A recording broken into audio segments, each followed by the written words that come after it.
Hai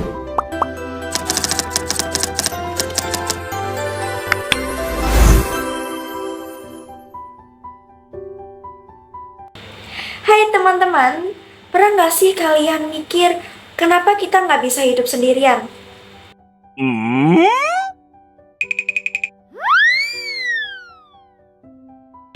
Coba bayangin kalau di sekolah nggak ada teman buat kerja kelompok, atau nggak ada orang lain buat ngobrol.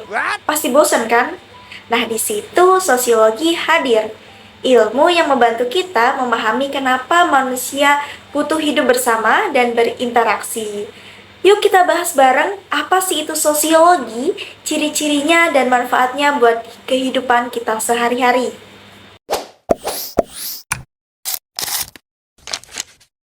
Jadi, sosiologi itu berasal dari dua kata, socios yang artinya teman dan logos yang artinya ilmu. Jadi, gampangnya, sosiologi itu adalah ilmu tentang masyarakat dan interaksi sosial. Dr. Auguste Comte bilang bahwa sosiologi adalah ilmu yang mempelajari masyarakat secara ilmiah. Artinya, kita belajar dari fakta, bukan sekedar pendapat pribadi.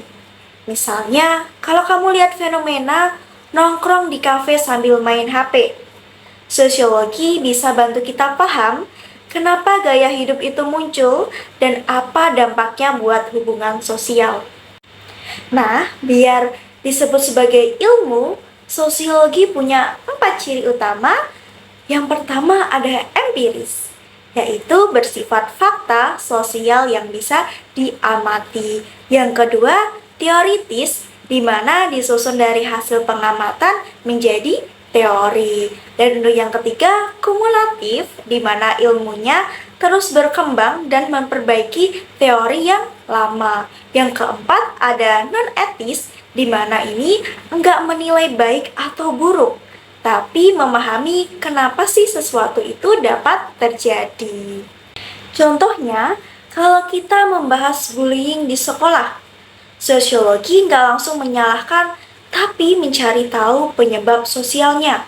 Mungkin karena tekanan kelompok, perbedaan status, atau kurangnya empati. Nah, itu cara berpikir ilmiah dalam sosiologi. Lalu, buat apa sih kita belajar sosiologi? Nih, ada 3 manfaat utamanya, di mana yang pertama, memahami masalah sosial, biar kita nggak gampang menghakimi orang lain.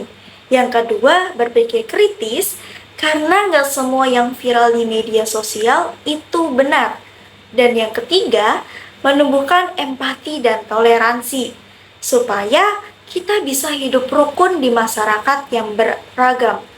Jadi, lewat sosiologi, kita belajar memahami orang lain, bukan cuma melihat dari sudut pandang kita sendiri.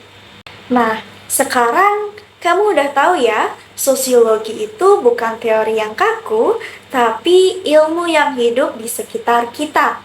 Coba deh, mulai amati hal-hal kecil di sekitar, kerja kelompok, gotong royong, atau bahkan cara teman-temanmu berinteraksi di media sosial.